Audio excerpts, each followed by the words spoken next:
Google Cloud Next is less than a week away, and the team is already hard at work perfecting their presentations and getting the event space ready. In this video, I'm going to show you my tips and tricks from several Google Next conferences, as well as other conferences around the world.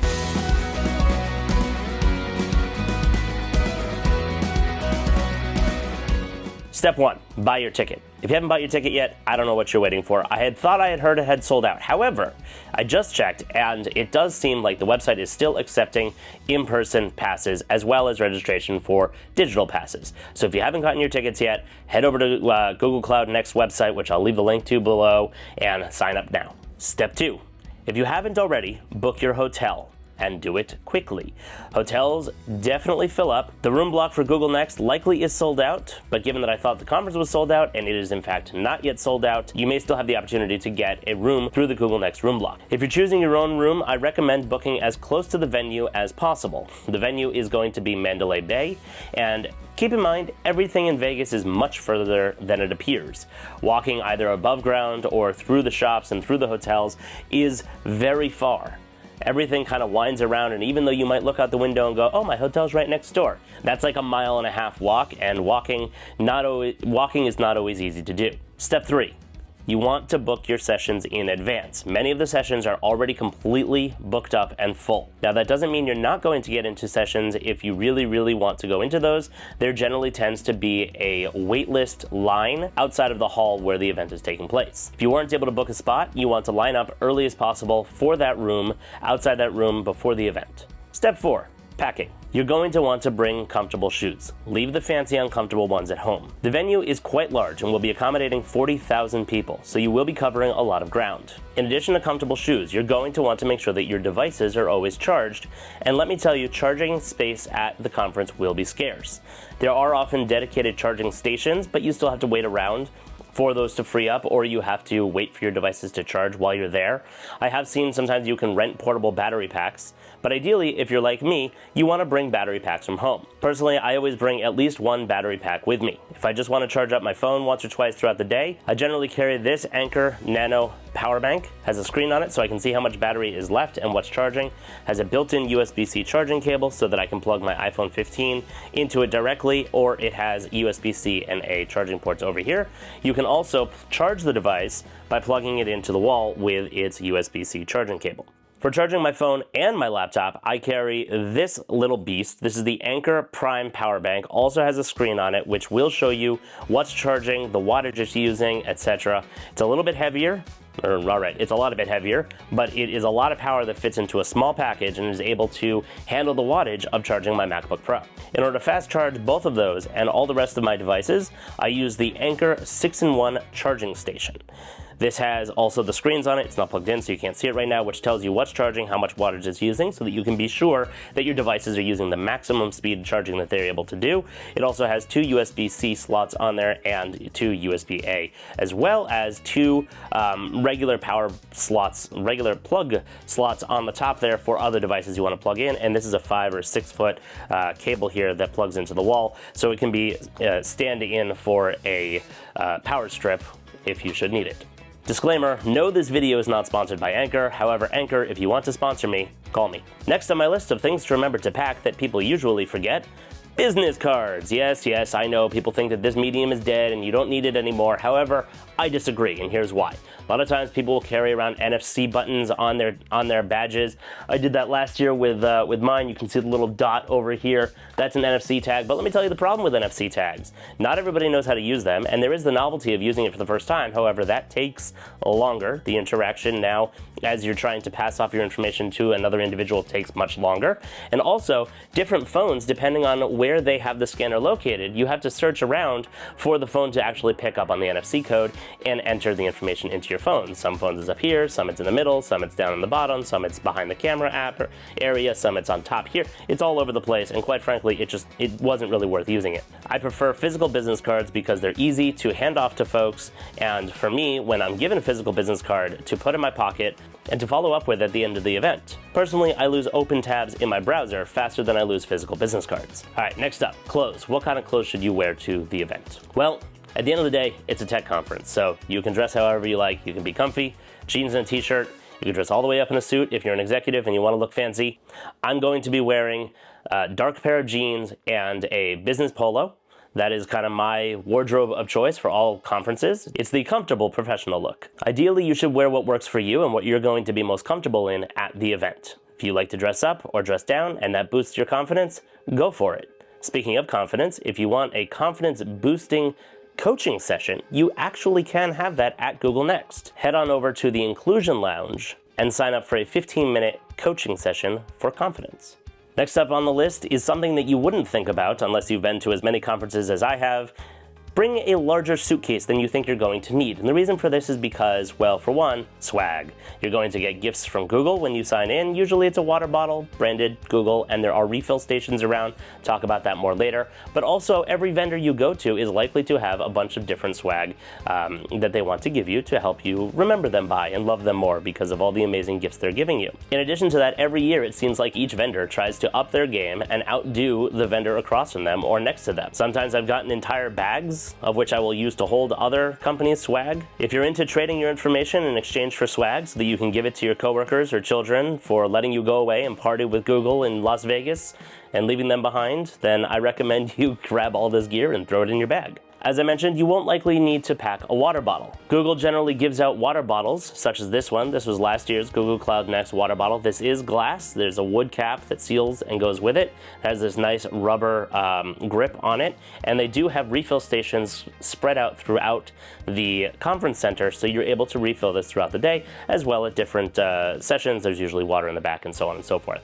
So that being said, if you have a better water bottle than this or one of those super fancy ones that tracks your water consumption throughout the day, then go ahead and remember to drink and crush those goals. All right, step 5, the conference. The first thing you're going to do when arriving to the conference is pick up your badge at check-in. If you do arrive a day earlier, there is check-in options from 8 to 5 on Sunday and 7 to 7 on Monday. If you don't arrive that early or you don't have time to check in, don't worry, check-in is available every day of the conference. So even if you're only coming for the latter 2 days, you can check in when you arrive. Generally in the morning, it's a good idea to get there as early as you can. Night Warriors, it is a challenge, but if you care about getting a decent seat in the keynote, and I have to say, it's going to matter this year more than others, given that there's so many people at this conference, and it's going to be in a literal arena, you're not going to be able to see much if you're way in the back or in the nosebleeds. Another important part of managing your time at the conference is getting the Google Next app. It's available for iOS and Android, and is in stores available now. In the app, you're able to view and modify your schedule, as well as view conference resources, chat with other folks, and get frequently answered questions and support and so on. Oh, and there's conference maps usually in the app as well. All right, now that you've got your badge, you've got your water bottle most likely, you've got the app, you're ready to go and walk around the conference, the first place to start is the keynote. The doors open at 7 a.m. and as I mentioned before, you likely want to be in the keynote. A lot of people say, oh, I don't need to be there because it's going to be recorded, I'm going to miss that, it's fine, whatever, don't worry about it. However, I can tell you from personal experience in the past, being at these events often helps set the stage for the day, and you are there to experience it. In addition to that, not everything that happens in the keynote actually makes it into the recording. They often do edit for clarity, and sometimes you end up missing out some of the more entertaining aspects of the day. In addition to that, there usually tends to be very interesting guests. Last year, we had the founder and CEO of NVIDIA come out on stage for a rather large announcement. Being able to be there in person and witness that is a rather monumental moment. It also helps set the stage for the day and give you an idea of what's coming throughout the rest of the event, and give you any announcements that are last-second changes about the agenda. After the keynote ends, the sessions and expo floor will be open, as well as the lounges and Innovator Hive areas. Google has put in a ton of work planning and designing this conference, and from the designs that I have seen, they have done an incredible job. You'll be free to walk around the expo floor, the showcases, and the lounges anytime that you have free time throughout the event. One thing to keep in mind, however, is if you're interested in getting the best swag, those who show up to the vendor booths early are likely to get not only the best swag, but any swag at all, as oftentimes they do run out. One key area I always make sure to spend a lot of time in is playing around in the showcase area.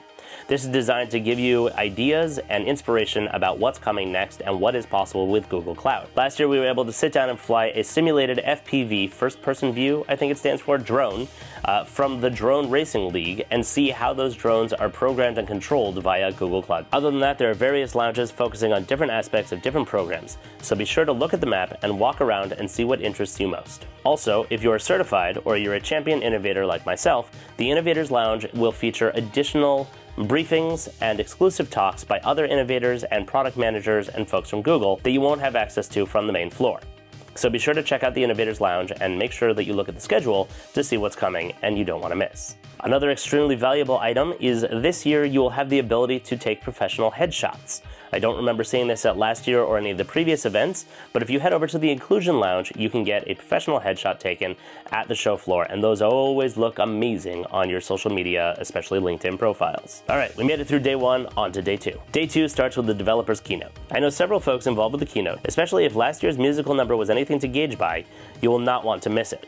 I'm living in a legacy land, modernizing whatever I can while the past is always chasing me. We missed a payment on our technical debt, but we haven't defaulted yet. We're gonna see if we can outrun entropy here in legacy land.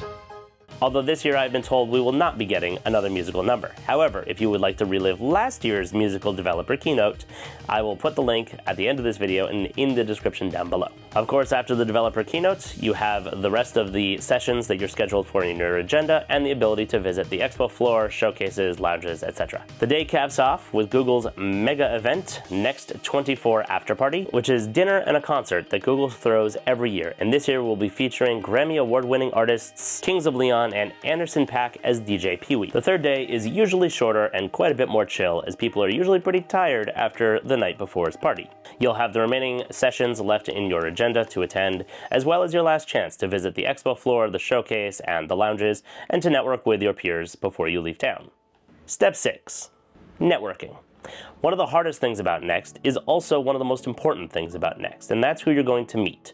Whether it's what I like to call hallway sessions, which are when you usually end up talking to the speaker of the previous session in the hallway after they're done talking, and you get more intimate details that they didn't share in their public session, or the questions and comments that you hear from other folks around you. Short of that, a great way for networking and connecting with folks is networking parties. Now, I know if you're not the type who wants to go and just talk to any random person that you meet over there, a party might not sound like the best idea. However, a little bit of food, a little bit of drink, people start to relax a little bit, it gets easier to strike up a conversation. One of my favorite techniques for this is usually finding a foosball table or some other kind of game in which you get into the game, everybody starts to relax a little bit more, and then you start schmoozing with them and, oh, hey, where are you from, so on and so forth. There are usually several different parties from sponsors throughout the event. Of course, you have Google's mega Google Next conference, but it is way too loud to have any decent conversations in there because at the end of the day, it's a concert. And it is going to be in an arena this year, so it's going to be loud. However, there are ways to find other brands that are sponsoring the event or even just sponsoring parties on the side for potential customers, future customers, friends, etc. There's a website that I know is creating a list of all of those, which is called nextparties.com. Not affiliated with them, but I discovered them last year when I was working on a party of my own, and they really had a solid list. Some of these events you need to request to get in. Some of them are very exclusive and won't let you in unless you know somebody and can get yourself on the guest list. However, some of them are just open to anybody who finds the link and registers. I think Dialpad has one this year. My reseller that I work with has one, as well as a couple of partners there. So if you know anybody on the Google side or any big companies that you work with that are going to be at Google Next, ask them if they're throwing a party and maybe you can get in on the VIP list. Last thing I'll say on that is just like the sessions, those parties tend to fill up quickly. So if you're interested in attending those after the event, be sure to go and click on the links to register. All right, if all of this has you getting heart palpitations and you're rethinking your ticket and going altogether because this is way too big and way too stressful, hold that thought. Google has you covered, and this year they actually have something in the Inclusion Lounge called a quiet room. This is a completely closed room. It is sound dampened and has masks and earplugs and white noise machines and things to help you to disconnect and turn off all of the noise and the chaos from the event, and to recharge while you're there without having to go back to your hotel room. It is located near the entrance to the expo, and hours of availability are available on the website. This will be the largest Google Next ever. However, the important thing to remember as an attendee is that you are there to learn and have a good time and be inspired about the future of technology on Google Cloud. If you miss something or need to take a break, go for it. A lot of those sessions are recorded, and you will be able to get the important pieces later on. You may miss some of the auxiliary stuff that happens throughout, but that's okay too. Your sanity is more important. Another thing I find helps with the show is to be posting on social media and commiserating with each other throughout Twitter, X, which is where I'll be posting with the hashtag Google Cloud Next. I'll throw that up on the screen over here, and hopefully the Wi-Fi and the cell service actually manages to stay online during the event this year, as opposed to last year's keynote where everything went down and I could not post about it online at all, which, as you can imagine, for me was rather painful. If you have any questions and comments, drop them down below and I will try to answer them before the event. If you enjoyed this video, give it a thumbs up, but also come and find me at Google Next and let me know. We'll take a selfie together and maybe you'll show up in a future video. See you there.